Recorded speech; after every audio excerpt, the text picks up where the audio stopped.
Hola, buenas tardes, buenos días, espero que estén bien, un gusto verlos, saludarles y como siempre, compartir este último encuentro de este curso que espero que alcance para aclarar más cosas y que sean más, en realidad que sean más las preguntas que las respuestas. Está muy bien, porque de eso se trata.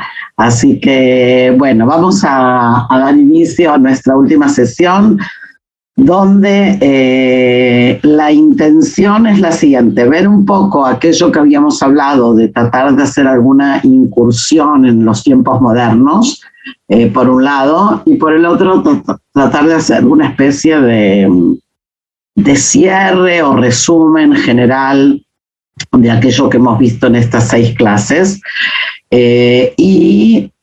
Por supuesto, también si hay preguntas, aprovechar para que las lo que podamos aclarar mientras estamos compartiendo la clase, siempre mucho mejor.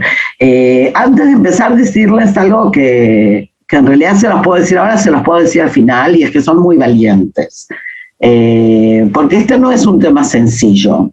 Este no es un tema sencillo incluso para personas que conocen el pensamiento judaico o que estudiaron fuentes judías o que están de alguna manera empapados en la cultura judía, porque es un tema muy específico y porque es un tema que requiere estudio. No es así no es un tema de conocimiento popular, por decirlo de alguna manera. El conocimiento popular es, sí, algunos de los midrashim y los contenidos, pero no todo lo que nosotros estamos intentando entender, que es la dinámica de cómo esto funcionó a lo largo de los siglos y cómo funciona hasta el día de hoy, lo cual de verdad merece mis respetos para aquellos que es su primera incursión, porque es un tema bastante intrincado, ¿ok?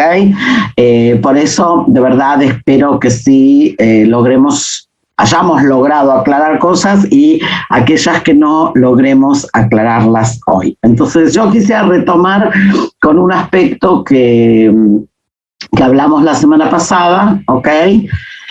Y que vamos a tratar de retomar ahora. Y es esto que decíamos, que a lo largo de la historia hubo como dos vías, o digamos que con el correr del tiempo y de la cantidad de material acumulado y de conocimiento acumulado, se van generando como dos vías diferentes de estudio. Por un lado, un estudio de carácter más, yo diría, filosófico, especulativo, teórico, ¿ok? Y un estudio más vinculado con la parte, lo que podríamos decir la jurisprudencia o el estudio jurídico. O sea, aquello que tiene más que ver con la normatividad en el sentido de cómo se aplica la normatividad. Estas dos grandes avenidas, digamos, a veces fueron recorridas por la misma persona o por el mismo pensador, otras no. O sea, el caso más típico es el de Maimónides, que sabemos que tiene grandes escritos filosóficos como la Guía de los Perplejos, y al mismo tiempo tiene grandes obras halágicas donde intenta codificar la halajá, como vimos la semana pasada, sobre todo en el Mishneh Torah, pero no solo en Mishneh Torah, sino que también en otros libros. O sea que Maimónides en ese sentido puede servirnos para entender esto que estoy tratando de decir de las dos vías. A veces hubo pensadores y hay pensadores que se dedicaron solo a una de las cosas. O sea, aquel que hace filosofía, pensamiento, etcétera, no necesariamente se dedica a los aspectos jurídicos. Y lo contrario, no todo aquel que se ha dedicado a los aspectos jurídicos se dedica a los aspectos del pensamiento más profundo o filosófico.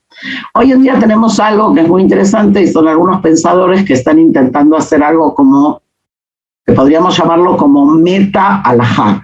O sea, tratar de entender cuáles son los principios filosóficos que guían al jurista en su determinación.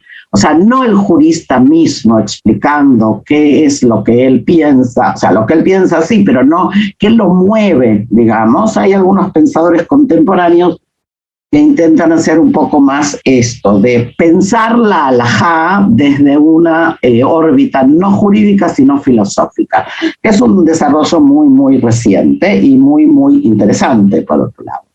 Ahora, entre estas dos vías, existe y existió, podríamos decir, cierta clase de, tal vez tensión, podemos llamarlo, en el sentido de que por un lado tenemos una vía que es filosófica, especulativa, teórica, ¿okay?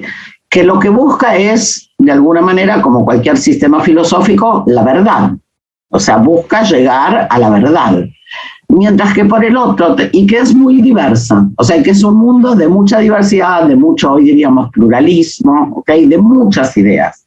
Pero por otro lado tenemos otro mundo, que es el mundo jurídico, donde hay que establecer un fallo, o sea, donde se llega a una respuesta, donde la pluralidad llega a un momento que se termina.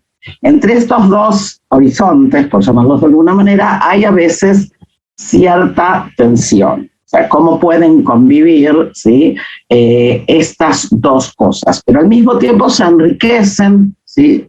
Uno al otro en ese juego o en ese diálogo. Si recuerdan, en una de las primeras clases vimos aquel texto famoso que dice que Hillel y Shammai discutían durante muchos años hasta que salió una voz del cielo y dijo: estas y estas son palabras del Dios viviente. No sé si se lo recuerdan, pero si no, se los recuerdo. Y cuando vimos ese texto, hablamos de esta cosa de la diversidad, en el sentido de que no es que una opinión esté mal y la otra esté bien. Las dos opiniones están bien. Las dos opiniones son correctas desde el punto de vista lógico, desde el punto de vista conceptual. Solo que a la hora de tener que determinar ley, hay que elegir, hay que optar por una, ¿ok? Lo cual no quiere decir que la otra opinión la descartemos. La otra opinión va a seguir teniendo importancia en otra clase de mecanismo y de pensamiento, ¿ok? Entonces, en esta tensión es muy interesante ver, porque uno está procurando, yo qué sé, la justicia, podríamos decir, o sea, la aplicación de un sistema jurídico que sea justo, y el otro está procurando una verdad de carácter teórico. Ahora, el jurista tiene a veces, no a veces, casi siempre, que hacer también consideraciones de carácter práctico. O sea, no es ley pura. Cuando un juez, incluso en la corte, no hablemos de la corte rabínica, la corte en general, tiene que determinar un fallo, tiene que tener en cuenta asuntos circunstanciales, tiene que tener en cuenta asuntos éticos, tiene que tener en cuenta asuntos personales, culturales, o sea que nunca la determinación de un fallo jurídico puede ser únicamente teórica. En ese sentido, la halajá también presenta esto, o sea, la determinación de la halajá no siempre responde a un pensamiento purista en ese sentido, sino que a veces, no a veces, casi siempre, como hay que aplicar la norma a una realidad, a una persona, por ejemplo, o a una comunidad, entonces hay que tener en cuenta una serie de determinantes éticos, morales, personales, sociales, económicos, etcétera, que van a ayudar al jurista a determinar, siempre basado en los principios halágicos que vimos, pero teniendo en cuenta también sobre qué realidad se aplica. Por eso la aplicación de la norma nunca es general, siempre es particular. Y eso es un caso, una cosa que es importante de entender. O sea, el posek, el jurista que da un fallo, siempre lo da para una persona determinada o para una comunidad determinada, si el que preguntó fue el rabino de una comunidad, por ejemplo, para una circunstancia, nunca es de carácter general, ¿ok? O sea, creo que dimos el ejemplo, si una mujer va a preguntar si puede realizar un aborto, la respuesta va a ser particular para ella. Nunca va a ser una respuesta genérica de sí o no, ¿ok? Siempre, otra vez, basándose en la norma, que ya existe, que preexiste, y basándose en lo que ya vimos, en la respuesta, en cómo fue el desarrollo anterior de este mismo problema, pero va a ser aplicado específicamente a la realidad de la persona que esté preguntando, ¿ok? Entonces, esto es una cosa muy importante, espero que haya quedado más o menos clara, y si no, me preguntan. El segundo elemento importante en esto a nivel circunstancial, que también lo nombramos, y con eso vamos a cerrarlo y pasar a otra cosa, es el tema de la geografía. O sea, las circunstancias tienen que ver con lugares y con tiempos, no solo con tiempos, también con lugares, ¿sí? Uno de los ejemplos que a mí siempre me gusta traer es el tema de la peluca y los pañuelos. O sea, según la norma judía, las mujeres casadas se cubren la cabeza, ¿ok? Entonces, ustedes me ven con una especie de pañuelo, ¿ok? Podría cubrirme con lo que quiero, lo importante es tener la cabeza cubierta. Ahora, sin embargo, se desarrollaron como normas, o mejor dicho, se desarrollaron costumbres que después se volvieron casi normativas dependiendo de la geografía en donde las mujeres se encontraban. Entonces es muy común ver mujeres religiosas de la zona de Alemania, Francia, Rusia menos, pero también con pelucas, y mujeres de los países orientales con pañuelos, turbantes, etc. Que tiene más que ver con el entorno cultural en el cual se encontraban, ¿ok? Ahora, es un dato muy frívolo, por eso lo traigo, para que vean que estoy buscando, no me van a creer, pero hace como 30 grados. Y tengo un calor, quería poner el aire acondicionado y no sé dónde está el... Ok. Es muy interesante porque es un dato que parece muy... No es un dato importante si uno se cubre la cabeza de una manera o de otra, ¿ok? Pero sin embargo llama la atención, o sea, ¿por qué se desarrolla así o asá? ¿Ok? ¿Y por qué ciertos grupos van a ver que el otro grupo está haciendo algo que a lo mejor lo consideran como errado, porque ellos no lo conocen, porque en la geografía en la cual ellos se desenvolvieron no existía tal causa?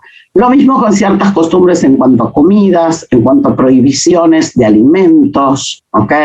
El caso más típico lo tenemos la semana que viene, en la fiesta de la Pascua. Cuáles cosas los judíos ashkenazíes consideran que no pueden comer y cuáles cosas los judíos sefardíes consideran que no pueden comer. Todos coinciden en que no pueden comer levadura y pan, que esa es la prohibición básica de la Torá. Pero después hay toda una serie de cosas que son derivados del desarrollo del tiempo y la geografía, ¿ok?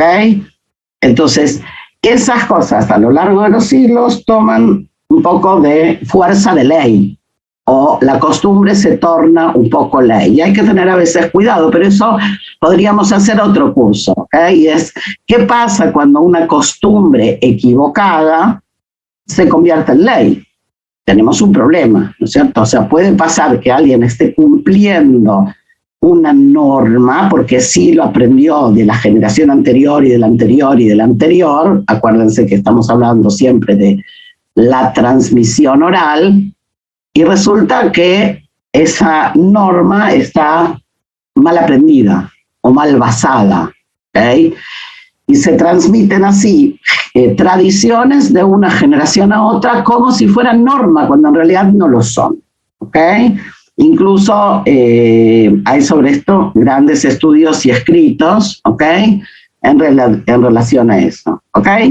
Entonces, para avanzar un poco más, nosotros hoy, les dije, vamos a tratar de ver algunos fallos o algunos temas que tienen que ver con temas modernos, para entender cómo la halajá no terminó en el Shulchan Aruch. ¿Se acuerdan que en la última clase llegamos y vimos hasta el Shulchan Aruch? O sea, la codificación más importante que tiene el judaísmo que es de ahí, del año 1500, que es el Shulchan Aruch. O sea, nadie que hoy haga halajá puede...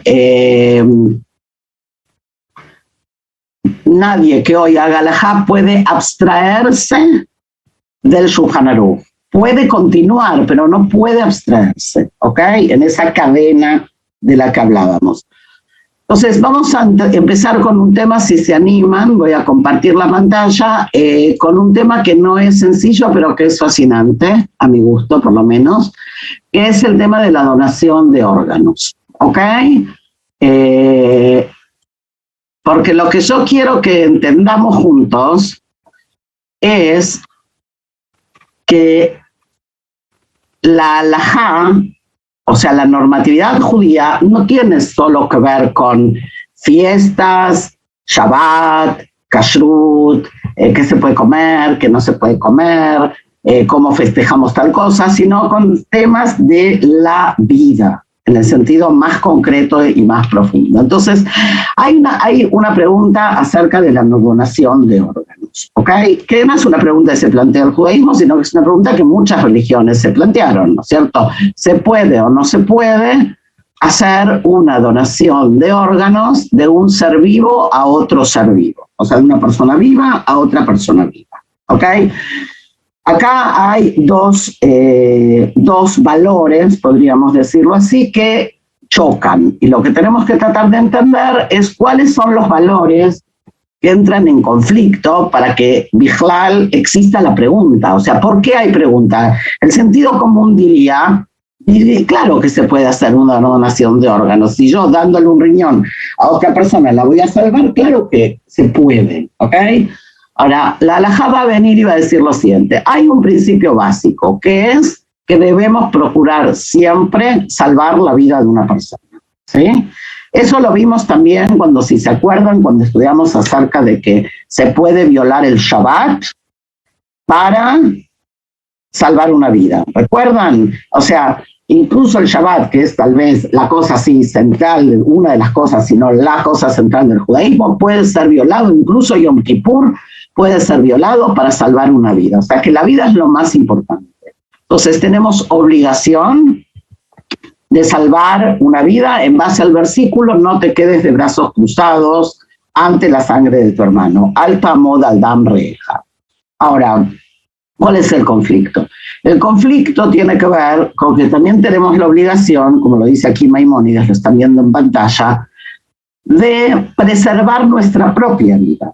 O sea, yo tengo obligación de salvar la vida de otro, pero también tengo obligación de cuidar mi vida. ¿Se entendió?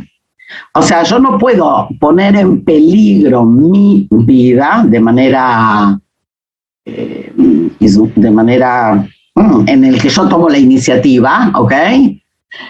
Para salvar la vida de otra persona. O sea, hay un conflicto entre dos mandamientos, pero en realidad hay un conflicto entre dos valores. ¿Qué quiere decir entre dos mandamientos? ¿Qué es más importante? ¿Preservar la vida de otro o preservar la propia vida? Hay aquí un conflicto. ¿Dónde está la prioridad? ¿Está clara la pregunta? Entonces, vamos a ver qué hace el Talmud con esto. O sea, lo que yo trato de mostrarles es que esta pregunta, que es relevante hoy porque tiene que ver con el trasplante, ¿por qué? Porque cuando yo hago un trasplante de riñón, de alguna manera pongo en peligro mi propia vida. O sea, ayudo a una persona a vivir, pero yo estoy vivo y yo, donante, corro ciertos riesgos, ¿no es cierto? Tengo que pasar por una cirugía, puedo tener yo problemas después funcionando con un solo riñón. O sea, no es como depilarme las cejas, ¿ok? Es sacarme un riñón. Entonces, hay un cierto riesgo. Ahora, este tema, que es del siglo XX, porque los trasplantes empezaron en el XX, la Gemara y el Talmud lo ven desde una perspectiva que ahora vamos a ver cuál es, no del trasplante, sino de qué es lo que prima, la vida del otro o la vida de uno. Ese es el conflicto. ¿Se entiende? Entonces, el Talmud va a hacer lo siguiente. Fíjense en este texto.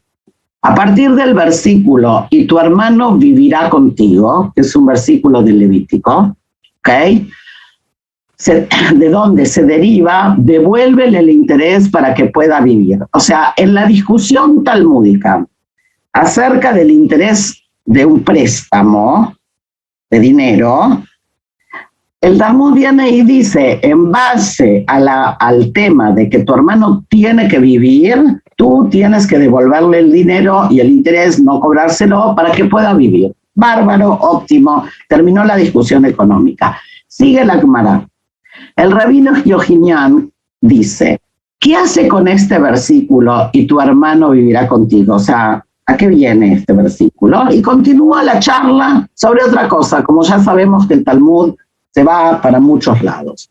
La Gemara responde, por si se pierden, estoy aquí, ¿ok? La Gemara responde, él requiere el versículo para lo que se enseña en una braita. Escuchen lo que se enseña. Si dos personas caminaban por un camino desolado y había una jarra, que en hebreo se llama quitón, es una jarra pequeña, de agua, en posesión de uno de ellos, la situación era tal que si ambos beben de la jarra, ambos morirán, ya que no hay suficiente agua. Pero si solo uno de ellos bebe, llegará a un área asentada y hay en esto una disputa de la halajá. O sea, hay una situación, hay dos personas en una zona desolada o en una zona desértica, tienen una cantimplora, se decía en mi época, de agua, ¿no es cierto? Y la situación es tal que si los dos beben, el agua no alcanza, los dos mueren. Si solo uno bebe, ese uno tiene posibilidades de vivir y llegar a un lugar donde viven personas y pueda beber agua. ¿Cuál es la pregunta? La pregunta es, ¿quién es el que tiene que beber? ¿El que tiene el agua o el otro? ¿Ok? Ahora, fíjense qué pasa en la discusión de la Gemara, porque es muy, muy interesante. A propósito, este es un ejercicio muy bonito, si alguno de ustedes trabajan con alumnos, de darle a los alumnos a resolver, ¿ok? Entonces, Ben Petora enseñó, es preferible que ambos beban y mueran, y que ninguno de ellos vea la muerte del otro. Esa es la posición de Ben Petora, que es la posición de muchas personas, ¿sí? O sea, ¿cómo voy a decidir yo quién tiene que beber? Nos morimos los dos. Esta fue la opinión aceptada hasta que Rabbi Akiva vino y enseñó que el versículo dice, y tu hermano vivirá contigo,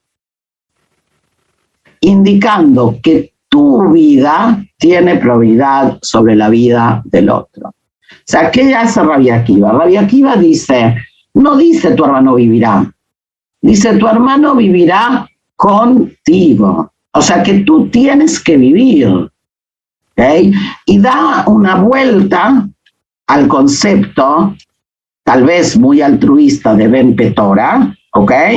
Que dice que se mueran los dos. Ahora, no es un dilema fácil, yo lo estoy haciendo muy sencillo, no es un dilema fácil, porque entonces podríamos preguntarnos, ok, yo bebo, pero si el que está conmigo es mi padre, si el que está conmigo es mi hijo, si el que está, o sea, lo podemos enredar mucho más, pero lo que importa acá es el criterio normativo de que la vida de uno antecede y es importante. De acá que no puedo poner en peligro mi vida, ¿se acuerdan que hablábamos del trasplante, no? Por esto llegamos a esto. Yo no puedo poner en peligro mi vida cuando tengo certeza de que hay un peligro real, ¿ok? Ahora, una cosa es si yo no sé que hay un peligro, otra cosa es si el peligro no es tan grave, ¿ok? Pero si no, lo que prima es mi vida sobre la vida del otro. Que no quiere decir, Hasbe Jalila, no quiere decir que yo tengo que tomarle la vida a otro, ¿ok? Eso no. No es que yo mato a otro para yo vivir, eso está prohibido. Pero se trata de otra cosa aquí. Aquí se trata de, hay un recurso que alcanza para dos, ¿quién lo toma? ¿Ok? Y si nosotros seguimos con esa línea, perdón, me fui para otro lado, disculpen un minuto.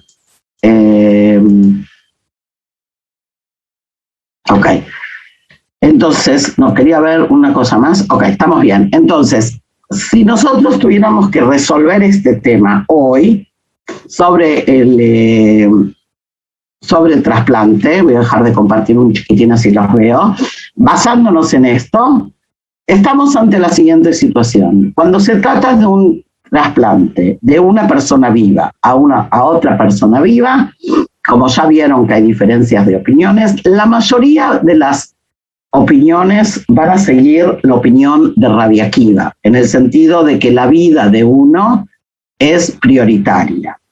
De aquí que si hay certeza de que la vida mía está en peligro, no puedo entonces darle al otro el órgano. Así no hay certeza, y si la medicina me garantiza, ¿okay?, un alto por siempre hay un riesgo, pero si no hay un riesgo inmediato, entonces la mayoría de los juristas van a autorizar la donación de órganos. ¿Está claro hasta ahí? Ahora, siempre y cuando estemos hablando de donación y no de venta. Porque una cosa es la donación de órganos y otra cosa es la venta, que hoy en día existe la compra-venta de órganos. En los países pobres, en muchos países pobres, también en Asia, también en América Latina y también en África, existen la venta, y no la compra, la venta de órganos a países que compran. ¿Okay? Ahora, ahí hay otro problema, ahí hay un problema de carácter ético, que es el siguiente: ¿puedo yo poner en peligro mi vida por dinero? O sea, una cosa es, desde el punto de vista de la halajá lo hablo ahora, ¿sí? Una cosa es, yo paso una operación, me dan anestesia, corro un cierto riesgo para ayudar a otra persona, ¿sí? Y otra cosa es, lo hago para ganar dinero. En ese sentido, parecería que estoy realmente transgrediendo la obligación de cuidar mi vida. ¿Se entendió? No que no se entiende que hay una necesidad económica, se entiende, pero una cosa no justifica la otra. ¿Ok? Ahora, hasta aquí hablamos de la donación de una persona viva a una persona viva. Vamos a ver qué pasa cuando se trata de la donación de órganos de una persona muerta a una persona viva, como es la donación de corazón. ¿Ok? ¿Por qué? Porque ahí no hay el tema de del peligro de la vida. La persona ya está muerta. ¿Se entendió? Entonces, ¿cuál va a ser el argumento o cuál es la duda? ¿Okay? Voy a leer un minuto porque veo que hay muchas participaciones y yo, como saben, no puedo leer y hablar al mismo tiempo. ¿Qué vamos a hacer?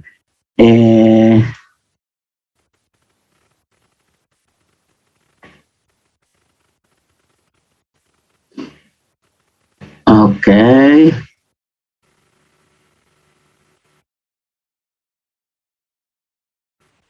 Bueno, hay muchas cosas aquí.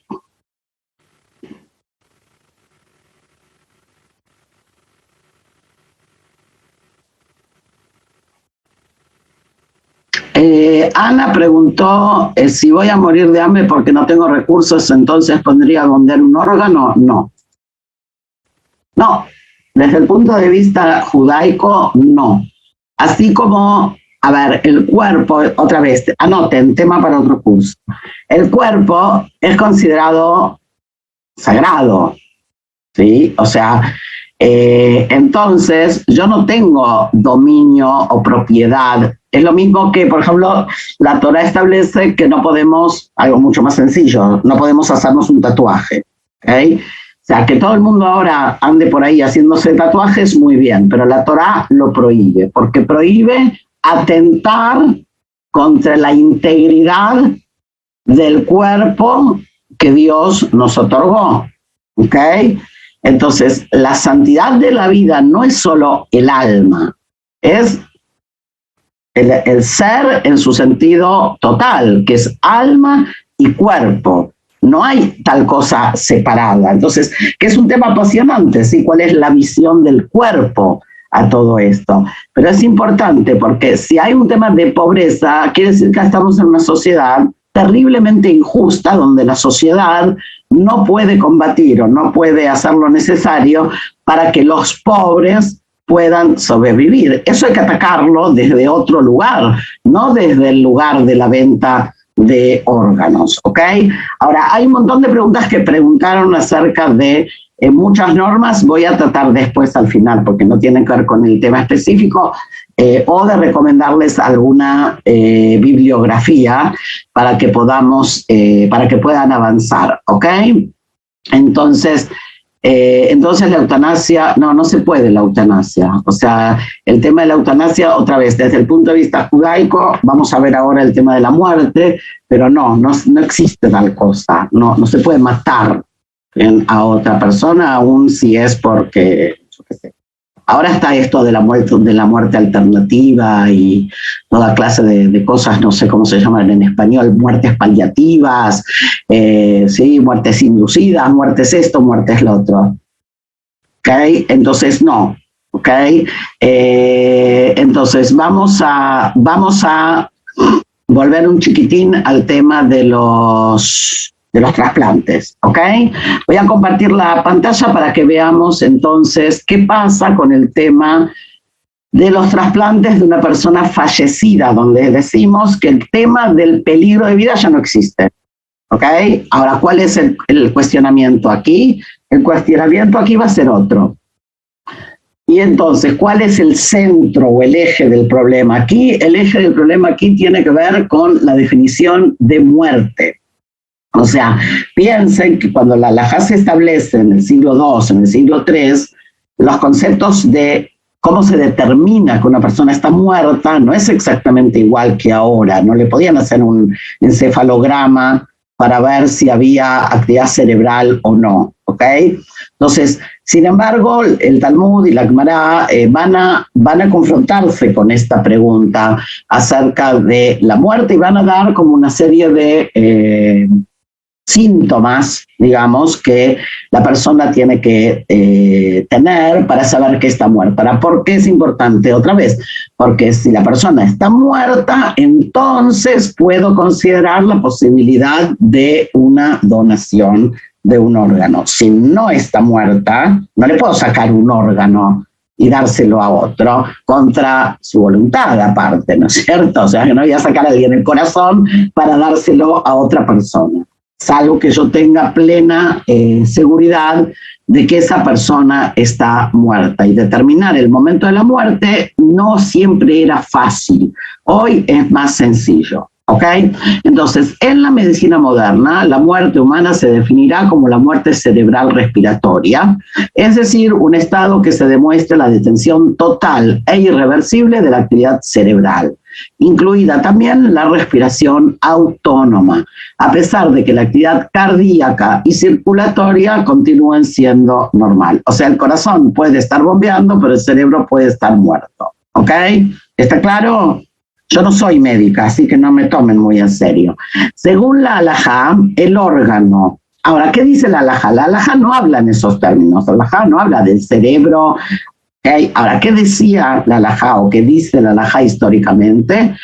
¿Cómo sabemos que la persona está muerta? Porque el órgano cuya falta de actividad define el momento de la muerte cesó su actividad de forma completa e irreversible. Ahora, ¿cuál es ese órgano? ¿El cerebro o el corazón?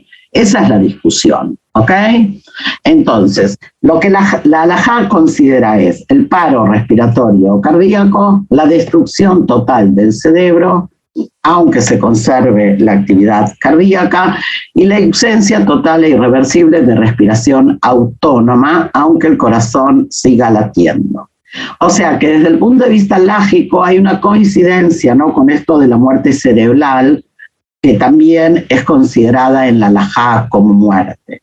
O sea que en caso de muerte cerebral, digamos, determinada por los médicos, segura, irreversible, donde no hay respiración autónoma y no hay ninguna posibilidad de que vuelva a haber respiración autónoma, ahí podría entonces hablarse de muerte en la cual se puede realizar el trasplante.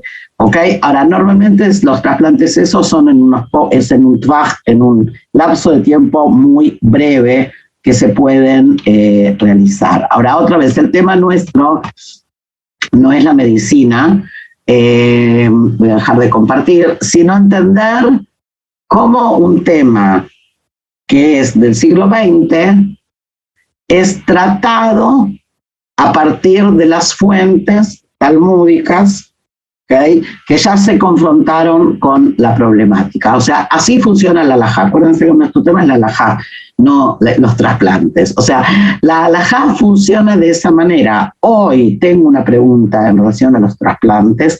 Busco cuál es el dilema, y el dilema acá es el valor de mi vida y el valor de la vida del otro, en el caso de la donación de órganos, de la persona viva. En el caso de la persona muerta, ¿cuál es el dilema? Saber si la persona está muerta.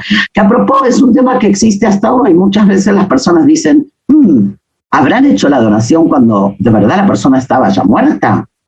O sea, esa sospecha existe en algunos casos, ¿ok? ¿No se habrán apurado los médicos demasiado en hacerle firmar a la familia para que done? No sé si alguna vez lo escucharon, pero yo sí lo escuché. Pasan esas cosas. Entonces, la determinación de la muerte halágica y la supervisión, en este caso rabínica, de cuando se realiza un proceso de trasplante, es para evitar esa clase de situaciones. Ahora, que la norma judía diga eso, creo que ya lo hablamos más de una vez, no quiere decir que los judíos actúen así, ¿ok? O sea, no quiere decir que todos los judíos antes de hacer un trasplante le van a preguntar al rabino.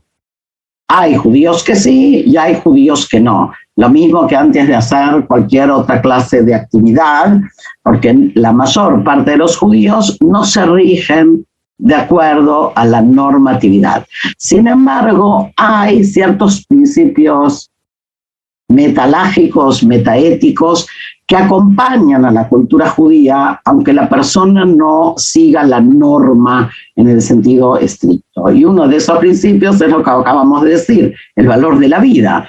O sea, independientemente de si se trata de un judío observante o un judío no observante, si es un judío más o menos imbuido en su cultura, conoce este concepto de la importancia de la vida. ¿Okay?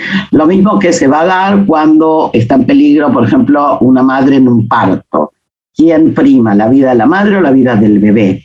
Y conforme a la halajá, la respuesta es muy clara, prima la vida de la madre. ¿Okay? O sea, hay que tratar de salvar primero a la madre. ¿Okay? Si se puede también salvar al niño, perfecto. O sea, hay en ciertas cosas que la halajá es muy, muy clara. ¿Okay? Y estos principios van a servir para determinar asuntos hasta el día de hoy. El agua, que se reparte o no se reparte, es lo mismo que la medicina, se reparte o no se reparte. Si yo tengo una medicina que le alcanza, si la toman los dos se mueren. Entonces le doy solo a uno. ¿A qué uno le doy? Ya no hablo del caso en que es mi medicina, ¿ok? Sino que yo tengo que decidir a quién le doy. Entonces, ¿cuál es el criterio que va a primar? ¿El que tiene más posibilidades de vivir o el que está peor? La respuesta parece ser sencilla, el que tiene más posibilidades de vivir. Porque la apuesta es para la vida. No sé si me explico, ¿sí? Entonces, siempre, por más doloroso que sea, se va a tratar de priorizar a quien tiene más posibilidades de vivir. ¿Ok?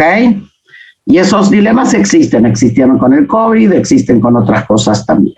Saber, vamos a pasar a otro tema. ¿Hasta acá estamos? ¿Sí? Ok, vamos a ver otro ejemplo. Quiero ver si hay alguna pregunta así que pueda contestar fácilmente.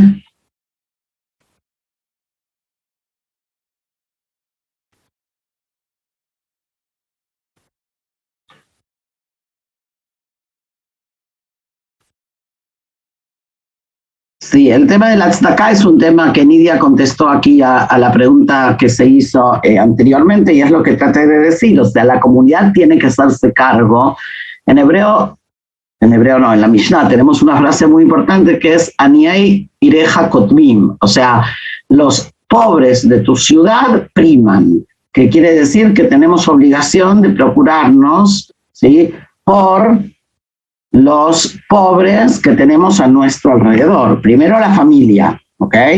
Y después de la familia, la comunidad, o sea, las personas con las cuales convivimos. Una comunidad judía que tiene pobres y no ayuda, está difícil que pueda ser considerada una buena comunidad, ¿ok? ¿Está claro? Ok.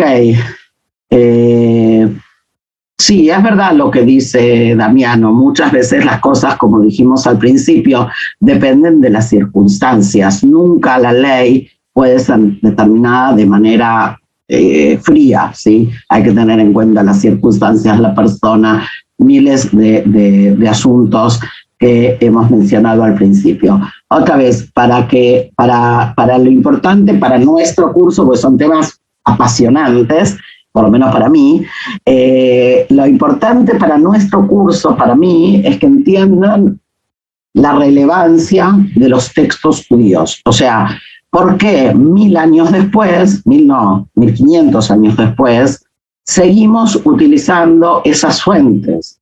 O sea, ¿cuál es el impacto y la profundidad que tienen esas normas que hasta hoy podemos seguir basándonos y consultándonos, no viviendo solo de acuerdo a ello, como ya lo vimos, pero sí desarrollando a partir de eso, ¿ok? Entonces, el segundo tema que quiero mostrarles es un tema que también es muy actual, que es el tema de los rescates de los cautivos, ¿ok?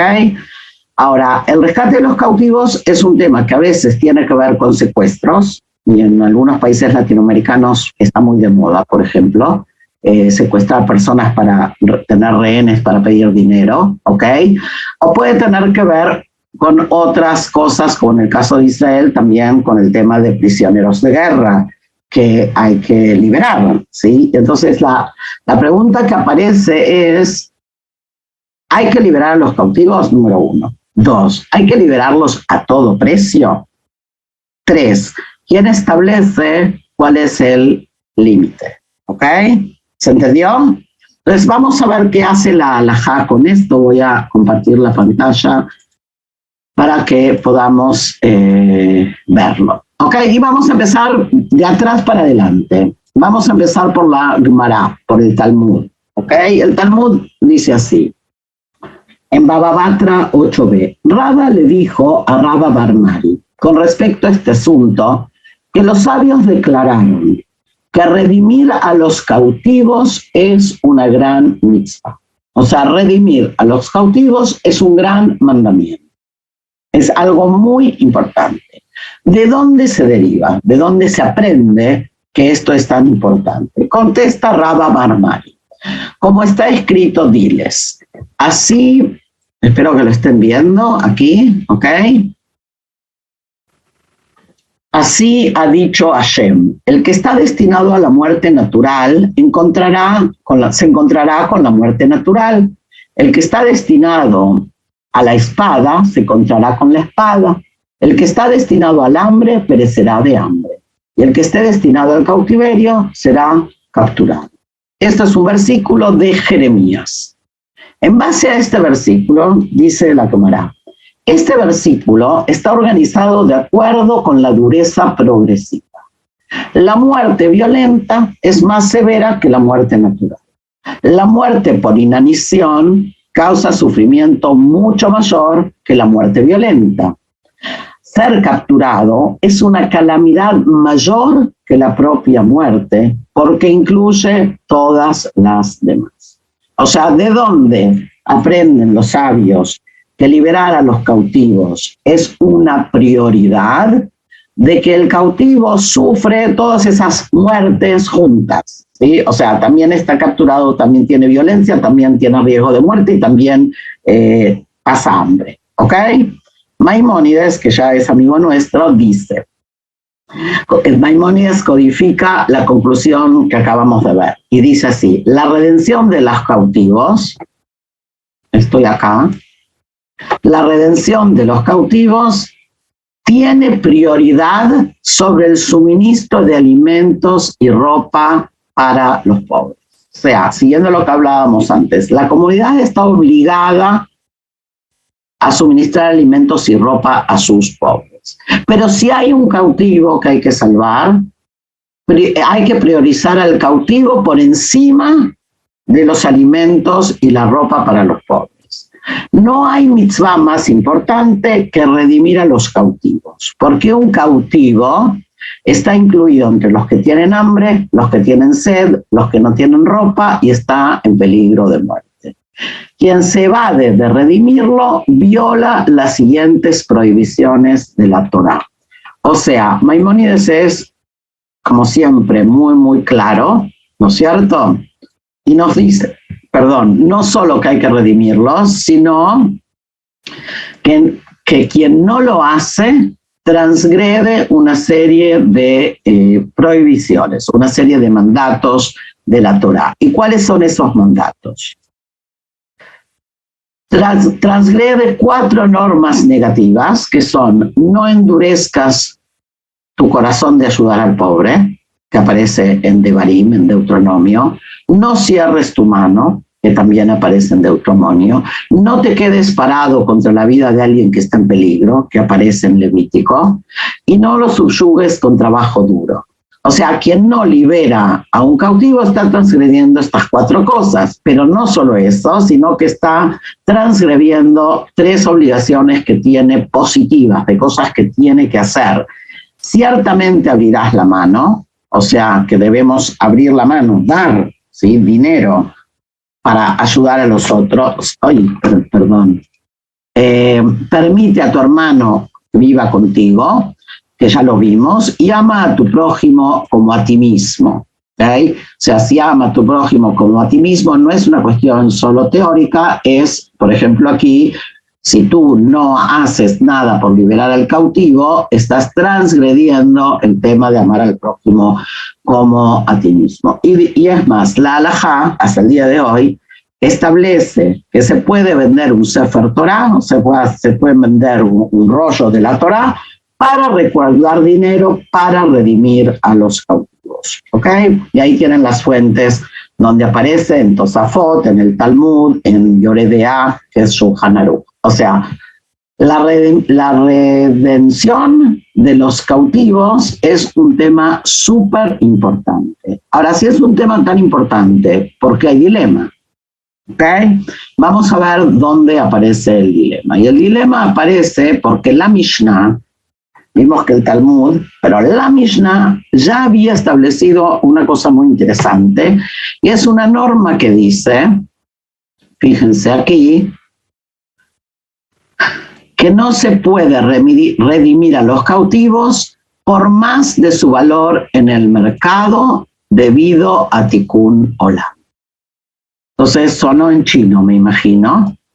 La pregunta es, ¿qué quiere decir Tikkun Olam, por un lado, y por el otro, qué quiere decir la Mishnah cuando habla del valor de mercado de un cautivo?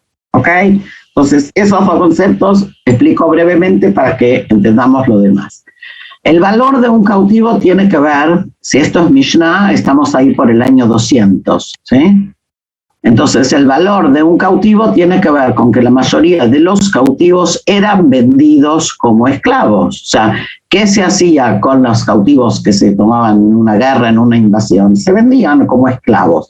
Y los esclavos tienen un valor en el mercado de esclavos. Si es un esclavo joven, vale más. Si es un esclavo viejo, vale menos. Si es un esclavo sano, con buenos dientes, vale más. Si es un esclavo que está medio, ¿sí?, ya averiado, vale menos. Si es una esclava mujer, entonces hay un mercado. Entonces viene la Mishnah y dice, tú no puedes liberar a alguien por más de lo que es el valor de ese esclavo, ¿sí?, o sea, de ese cautivo en el mercado. ¿Por qué no? Por Tikkun Olam. Tikkun Olam es una palabra que quiere decir algo así como corrección del mundo. O sea, para que el mundo pueda moverse de una manera correcta, podríamos decir, ¿ok? Y aquí hay una cierta dificultad, así como la tenemos nosotros, la tenía la Gemara misma. Entonces, la Gemara intenta explicar qué quiere decir eso de Tikkun Olam, ¿ok? ¿Me siguen o no? A ver las caras. ¿Sí? Ok. La Gemara presenta 2 razones que discuten cómo se logra el tikkun olam al limitar el gasto de redención. O sea, si estamos diciendo que hay que limitar el gasto por el cual se redime a los cautivos, la pregunta es ¿qué tiene que ver con la corrección del mundo? O sea, ¿qué tiene que ver con que el mundo esté mejor? Contesta la Gemara. 1, la presión financiera será mayor de lo que la comunidad puede soportar. O sea, si tú pagas 4 veces el valor del mercado, la comunidad, porque no es una cuestión privada, sino que generalmente los cautivos los redimían las comunidades, ¿sí? La comunidad no va a poder soportar ese pago. O sea, hay un tema financiero. Pero hay también un tema más de carácter sociológico. Los captores se esforzarán por capturar otros judíos como resultado de que tú le pagues más. O sea, estás fomentando que sigan los secuestros, porque si tú estás dispuesto a pagar y a pagar bien, es obvio que el captor, el agresor, va a tratar de tomar cuanto más cautivos mejor. ¿Está claro? Entonces, la halajá dice una cosa y es no pagues más de lo que es el valor en el mercado. ¿Ok? Ahora, cuando hay mercado de esclavos es sencillo, la pregunta hoy es mucho más complicada, porque hoy no tenemos mercado de esclavos, ¿no es cierto? Entonces, o no así por lo menos. Entonces, ¿cuál será el costo, el precio que sí hay que pagar y cuál no? ¿Ok? Ahora, ¿cuál es la diferencia práctica entre estas dos interpretaciones? ¿Ok? La diferencia es que según la primera razón, o sea, el tema económico, estamos preocupados por el empobrecimiento de la comunidad. Ahora, si viene una persona privada y dice, yo pago, entonces tal vez está resuelto el tema, ¿no es cierto? Viene un millonario y dice, ¿saben qué? No se preocupen, yo pago lo que piden los secuestradores, ¿ok?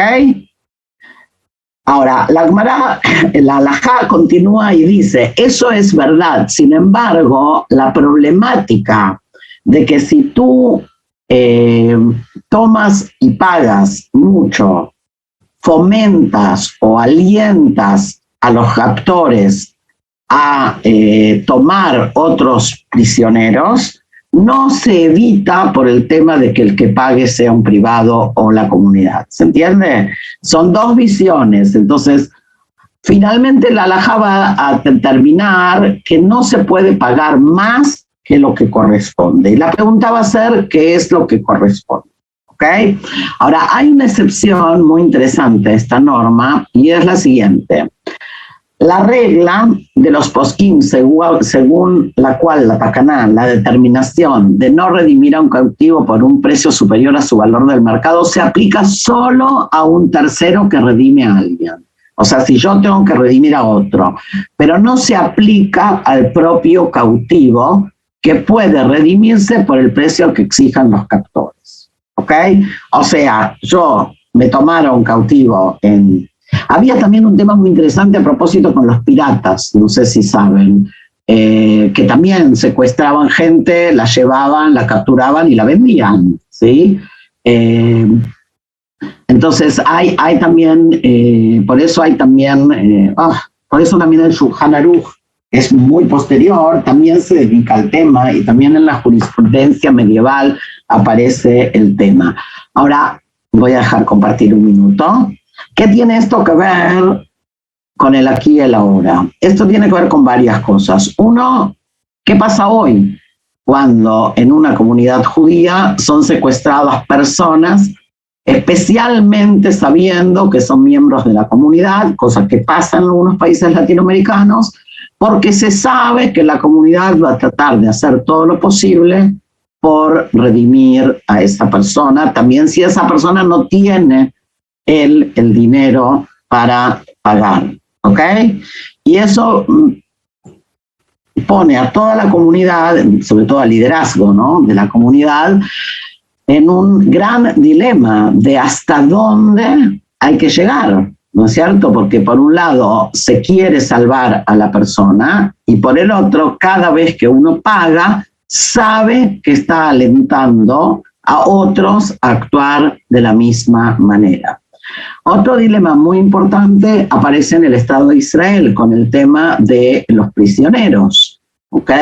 Entonces, cada vez que nosotros tenemos que hacer un canje de prisioneros, pagamos, no en dinero, el Estado paga, ¿sí? 1.000 por uno, 2.000 por uno. O sea, se entregan 2.000 prisioneros terroristas a cambio de un soldado, por ejemplo, ¿ok? En algunos casos se pagaron miles o se dieron miles de prisioneros para recuperar los cuerpos de soldados muertos, ni siquiera para recuperar a un soldado con vida. Y es una gran pregunta, que como alguien dijo en la pregunta anterior, hay muchas circunstancias, porque si uno debería de llevar por la ley pura y seca, es muy probable que no deberíamos de pagar eso. O sea, es muy probable que no deberíamos de pagar miles, o sea, de entregar miles de prisioneros por el cuerpo de una persona. Sin embargo, desde el punto de vista de las circunstancias sociales, desde el punto de vista de las circunstancias ideológicas, éticas, políticas, llámenlas como quieran, se hace. ¿Okay? Se hace y es lo que la gente espera en general que se haga. O sea, a veces se escuchan voces de personas que se oponen a eso, ¿ok? Pero claro, una cosa es oponerse en la teoría y otra cosa es oponerse cuando el cautivo es tu hijo, es tu primo o es tu papá. Entonces, son temas sumamente complicados, ¿ok? Pero otra vez, volviendo a lo nuestro, es interesantísimo ver, para mí por lo menos, yo espero contagiarles el interés como algo que viene siendo elaborado desde hace tantos siglos, nos puede guiar e iluminar en un problema ético y moral también al día de hoy, ¿ok? Porque en definitiva parecería que los problemas éticos y morales no tienen tiempo. O sea, hay como ciertos problemas que van más allá de eso, ¿ok? Ya se nos fue una hora. Voy a tratar de ver qué escribieron antes de hacer un pequeño cierre, ¿ok? Sí, claro. Ana pregunta si por eso en alguna ocasión ha habido tanta polémica en el intercambio de prisioneros. Siempre que hay intercambio de prisioneros hay mucha polémica, ¿ok? Es un tema muy, muy, muy, muy polémico, ¿ok? Donde el gobierno muchas veces obviamente está atrapado en esa discusión. Ok, el tema del Tikkun Olam, Samuel pregunta, ¿el concepto de Tikkun Olam tiene el mismo significado que se desprende de la Mishnah? Que en la actualidad, ¿puedes explicar un poco más de dónde surge este concepto? Creo que tiene una dimensión sobre la justicia social. Sí, voy a tratar de explicarlo.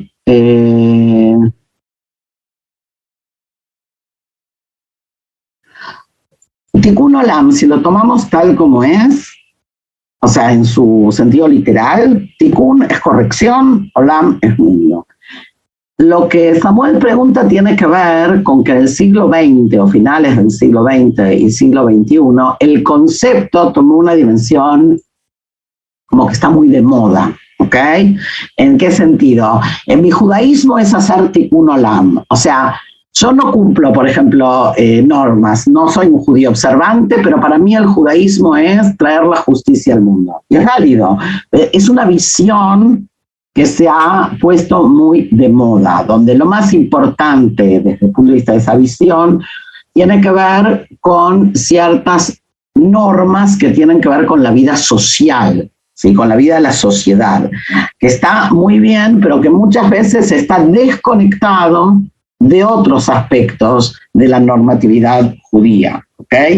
Y entonces se pone en la bolsa, digamos, del Tikkun Olam, de la corrección del mundo, todo lo que tiene que ver con la justicia social, que está bien, pero el Tikkun Olam no es solo la justicia social, es también lo que acabamos de decir, que tiene que ver un poco con que el mundo pueda manejarse de una manera no solo justa, sino también de una manera lógica. O sea, es como que hay una cuestión de common sense, de sentido común, a través del cual el mundo debería de manejarse, ¿sí? Esto que acabamos de decir, por ejemplo, de los cautivos. Yo qué sé si eso es justicia social, pero parecería ser bastante lógico que si nosotros pagamos y pagamos y pagamos, estamos fomentando, ¿no es cierto?, que el otro quiera más. ¿Tiene que ver con la justicia? No sé si tiene que ver con la justicia en el sentido estricto, ¿ok? Entonces, el concepto de Tikkun Olam hoy está muy, muy ampliado. Cuando uno hablaba hace 300 años, a casi nadie se le ocurría decir que hacía tal o cual cosa por Tikkun Olam.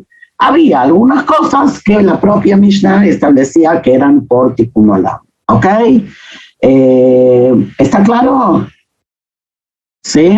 Ok.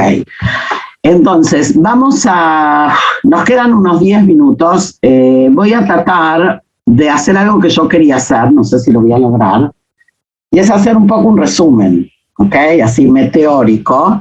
Más que un resumen, una hilación para que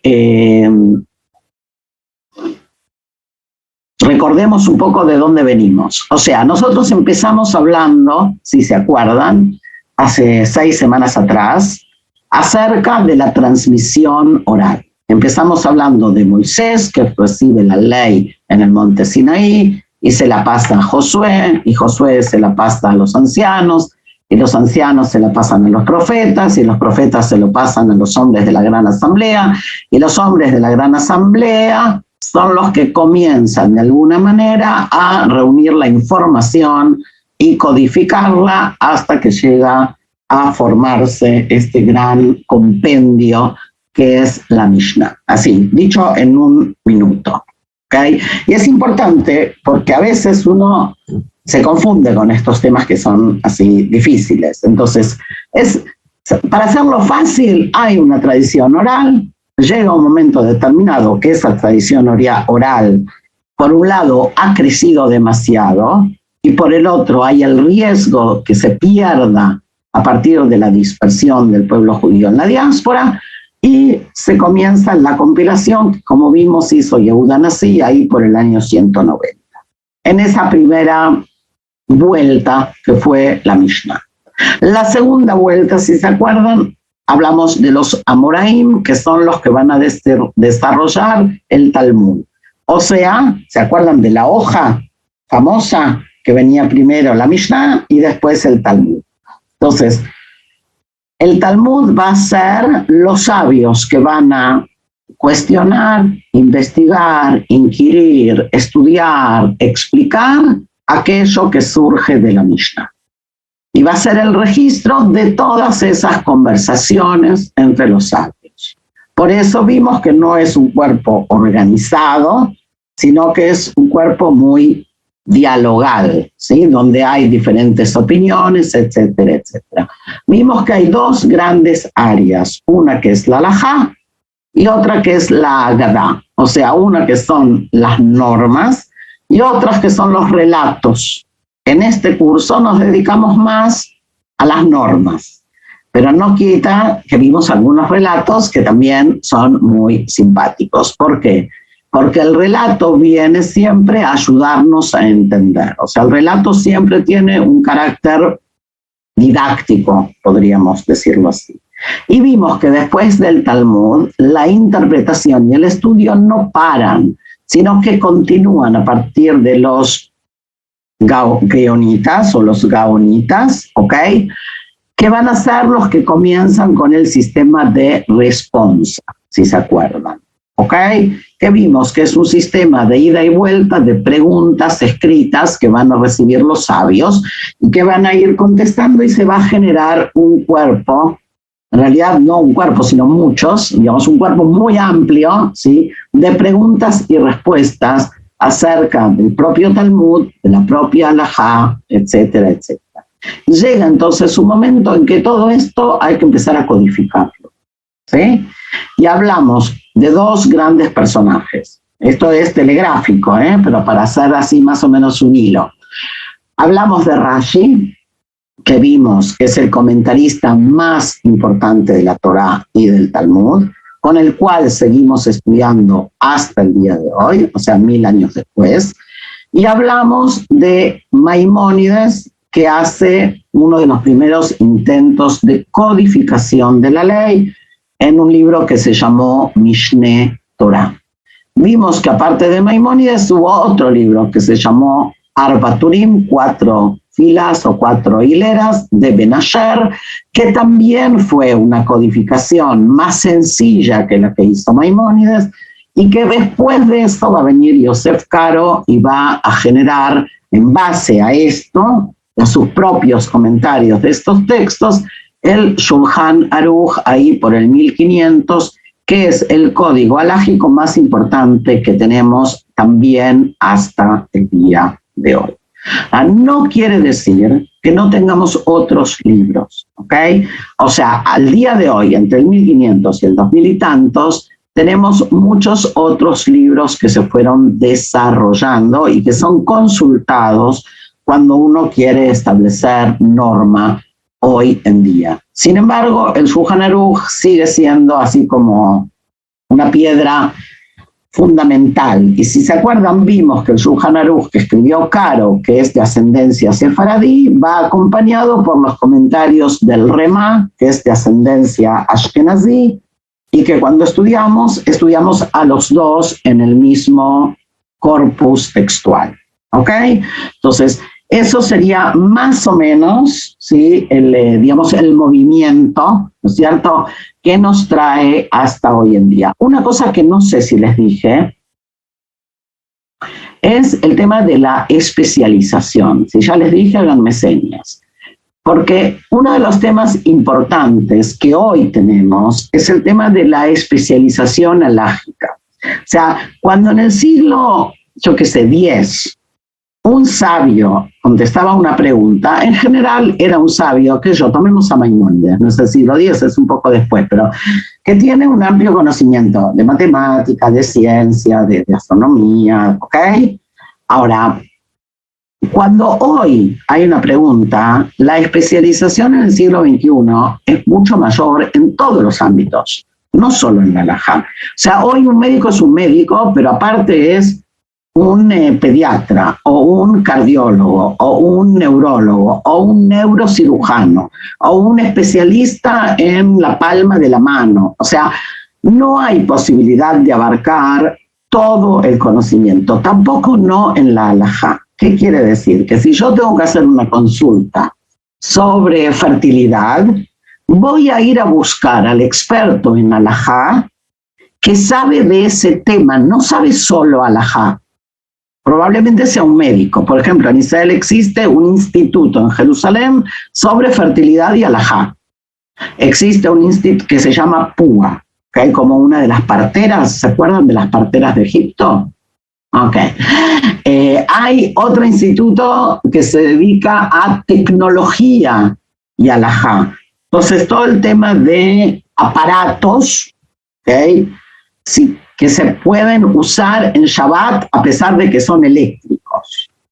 ¿Okay? Ahora, no solo dan respuestas, sino que ellos desarrollan aparatos, crean, ¿okay?, sus propios aparatos. Entonces, es muy importante entender, por eso cuando la gente me pregunta, bueno, ¿y dónde lo encuentro? Bueno, no es así de fácil, porque no es un libro, sino que cuando uno tiene una pregunta específica, hay que ver a dónde recurrir. Si es una pregunta de fertilidad, vamos a tener que ir a buscar respuestas que tienen que ver con fertilidad en los institutos especializados en eso.